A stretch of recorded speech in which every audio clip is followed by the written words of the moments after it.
এমনি আমি হলাম বেকার বাউন্ডুলে।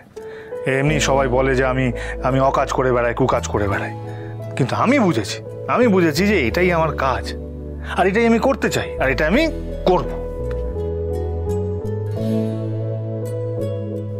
এটাই আমার স্বপ্ন যে আমি একটা অ্যাম্বুলেন্স সার্ভিস বার করব দুস্থদের জন্য।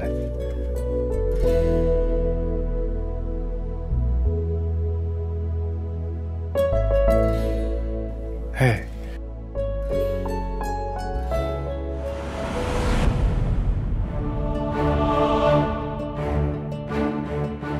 কি ব্যাপার, কিছু বলবে?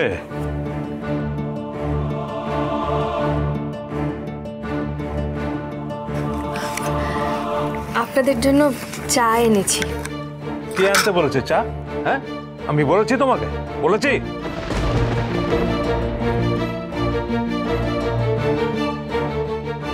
কিন্তু বাবা, আপনি তো রোজ বিকেল 4টের সময় চাটা খান। হ্যাঁ খাই, তাতে কি? এখন কি 4টে বেজে গেছে নাকি? বাবা এখন কিন্তু 3:55 বাজে, 5 মিনিট আগে চা এনেছে, তো কি এমন অন্যায় করলে তুমি এরকম কেন করছো? আচ্ছা, চাটা তো শুধু আমার জন্য আনার কথা, আর তুই এই ঘরে আছিস, তোর জন্য নাই আনলো, কিন্তু ওই তো ট্রে ভর্তি করে 3 কাপ চা, এসব আনার কি দরকার আছে? হ্যাঁ, এটা কি বৈঠকখানা নাকি? হ্যাঁ, যে চায়ের আসর বসবে? এখানে তো আমরা দুটো দরকারি কথা বলছি নাকি? বাবা কি হয়েছে বলো তো তোমার? তুমি এরকম কেন করছো অকারণে? অকারণে? হ্যাঁ, তা নয় তো কি, এটা তো কোনো কারণ হতে পারে না। তুমি যে কথাগুলো এখন বললে তার কি কোনো কারণ আছে? বাবা তুমি তো এরকম ছিলে না, তুমি ওর সাথে এরকম ব্যবহার কেন করছো? বুঝেছি, তোর মা না ঠিক কথাই বলে। হ্যাঁ, তোর বউয়ের সম্পর্কে কিছু বললেই তোর গায়ে লেগে যায়, তখন বাবা মাকে কি বলছিস সেটা তোর খেয়াল থাকে না। আচ্ছা বাবা, আমি কি তোমার সাথে কোনো খারাপভাবে কথা বলেছি? বলিনি তো। এই আমি যখন তোর বউকে কিছু বলছি তখন মাঝখানে তোর কথা বলাটা খুব দরকার ছিল? হ্যাঁ, তোর মা ঠিক কথাই বলে, বিয়ের পরে তুই অনেক বদলে গেছিস রে, সত্যিই বদলে গেছিস। তুই একটা স্ত্রৈণ হয়ে গেছিস, স্ত্রৈণ।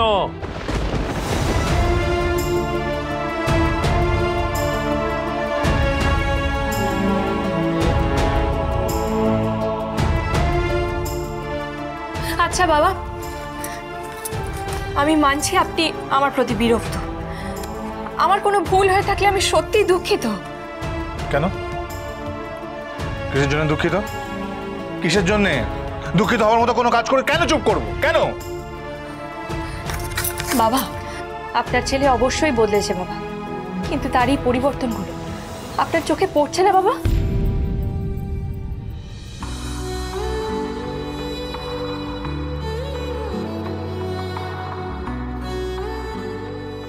এই যে উনি জীবনে ভালো কিছু একটা করতে চান, সেটা কি ভালো কথা নয়?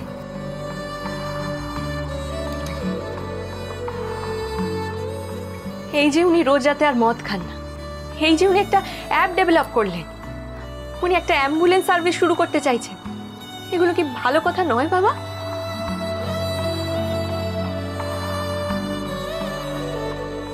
আর আমি চাই উনি আর্কিটেকচার অ্যান্ড ডিজাইন কম্পিটিশনে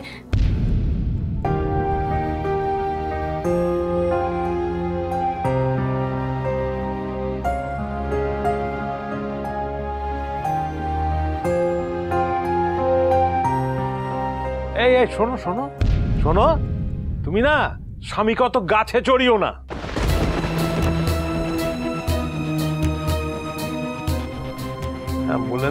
অ্যাম্বুলেন্স সার্ভিস করতে গেলে কত টাকা খরচা পড়বে এটা ধারণা আছে তোমার? হ্যাঁ, ওই বসে বসে স্বপ্ন দেখাটা না অত ভালো না। বাবা আমি প্রথমে একখানা অ্যাম্বুলেন্স দিয়ে কাজটা শুরু করতে চাই। ঠিক আছে, কর কর কর কর, তোর যা মনে হচ্ছে তুই তাই কর। কিন্তু জেনে রাখ, আমি কিন্তু একটা নয়া পয়সাও দিতে পারবো না।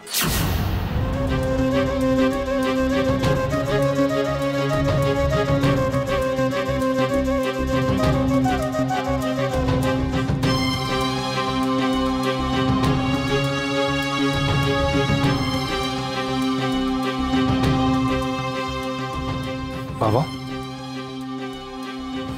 আজ অব্দি আমি তোমার কাছে কোনো টাকা ধার চেয়েছি? কোনো আর্থিক সাহায্য চেয়েছি? বলো না, চেয়েছি কিনা? চাইনি তো।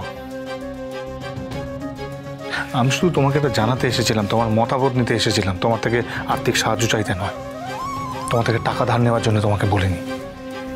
বরঞ্চ তোমার এটা মাথায় রাখা উচিত যে তুমি তোমার বড় ছেলের জন্য যে বিয়ে আয়োজন করেছিলে, এই বিয়ে, তার জন্য তুমি মার্কেটে যে টাকা ধার করেছো সেই টাকা কিন্তু এখন শোধ করা বাকি আছে। এই কথা তোমার মাথায় রাখা উচিত। তুই কি করে জানলি যে আমি টাকা ধার করেছি? হ্যাঁ, না মানছি যে সোমনাথ ওই টাকার জন্য আমাকে জোরজার করেছিল, এমনকি আমাকে হুমকিও দিয়েছে, কিন্তু তুই কি করে জানলি? আচ্ছা ঠিক আছে, বাদ দাও, এখন সে কথা বলতে হবে না। সবার সামনে শুনতে পাচ্ছে। ও, আমার সামনে সব কথা বলা যায় না, তাই তো?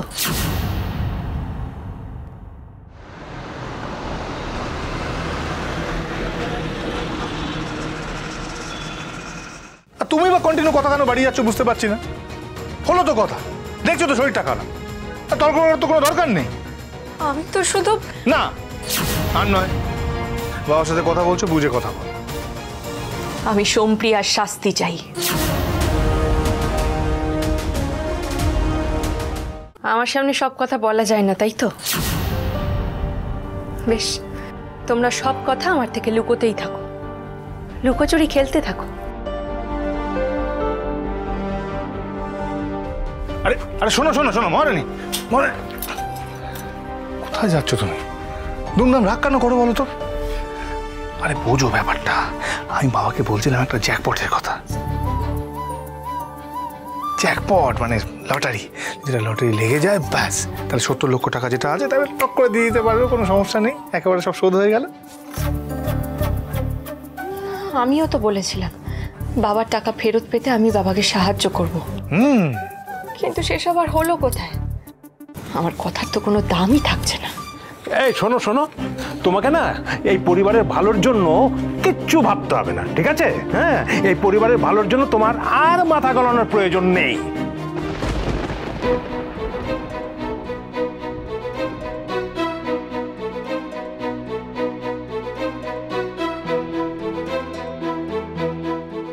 বাবা, আপনি বোধহয় ভুলে যাচ্ছেন আমি আপনার ছেলে মহারাজের স্ত্রী, তার সহধর্মিণী।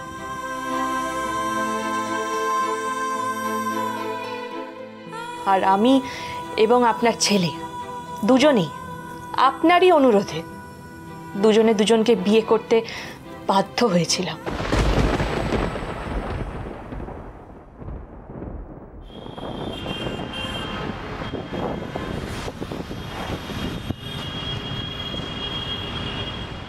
তুমি বা কন্টিনিউ কথা কেন বাড়িয়ে যাচ্ছ বুঝতে পারছি না। হলো তো কথা, দেখছো তো শরীরটা খারাপ, তর্ক করার তো কোনো দরকার নেই।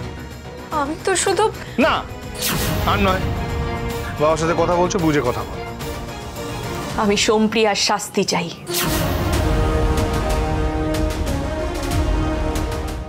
আর আমি এবং আপনার ছেলে দুজনেই আপনারই অনুরোধে দুজনে দুজনকে বিয়ে করতে বাধ্য হয়েছিলাম।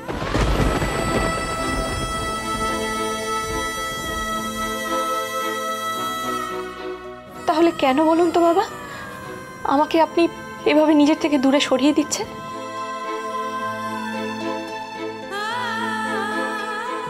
আর আপনারা বাবা ছেলে যতটা ভাবেন তার চেয়ে কিন্তু অনেক বেশি আমি সত্যিটা জানি।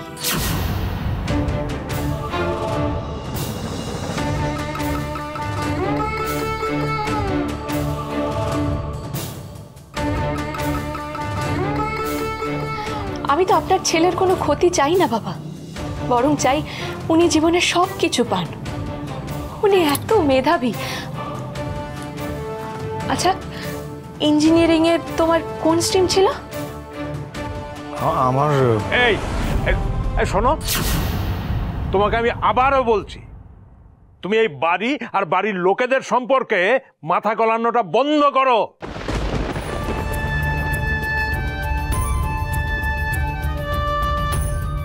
মহারাজ যেমন আছে খুব ভালো আছে, খুব ভালো আছে। এখন ওকে ওর মতন করে ছেড়ে দাও, বুঝেছো? বাবা, আমি ভেবেছিলাম আপনি অন্তত চান আপনার ছেলে একটা সুস্থ স্বাভাবিক জীবন পাক, ও ভালো থাকুক। হ্যাঁ হ্যাঁ, আমি চেয়েছিলাম ও ভালো থাকুক, কিন্তু ভালো থাকার মানে যদি জেলে যাওয়া হয় তাহলে সেই ভালো থাকা আর দরকার নেই, কোনো দরকার নেই।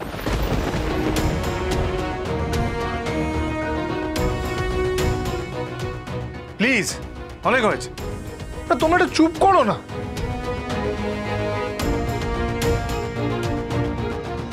তুমি বা কন্টিনিউ কথা কেন বাড়িয়ে যাচ্ছ বুঝতে পারছি না। হলো তো কথা, দেখছো তো শরীরটা খারাপ, তর্ক করার তো কোনো দরকার নেই। আমি তো শুধু না, আর নয়, বাবার সাথে কথা বলছো, বুঝে কথা বল।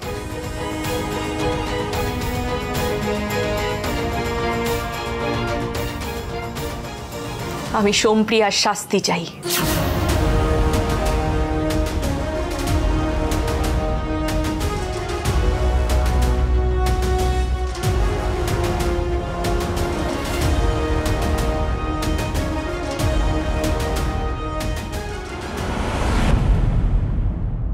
তোমাকে মিস্টার মাথা গরম থেকে সুপারকুল বানাবো, এটা আমার চ্যালেঞ্জ। কিসের চ্যালেঞ্জ? ক্রমশ প্রকাশ্য। মানে পূজার লেখা চিঠি পড়ছি, পূজা কোথায়? বন্ধু, আর্কিটেকচারের ডিজাইন কম্পিটিশনে তো নাম। আমার এগেন্সে ষড়যন্ত্র চলছে, বুঝতে পেরেছি। পূজা আবার কোন অশান্তি ডাকছে? পূজা নেই। কি? পূজার ফিরবে না। পূজা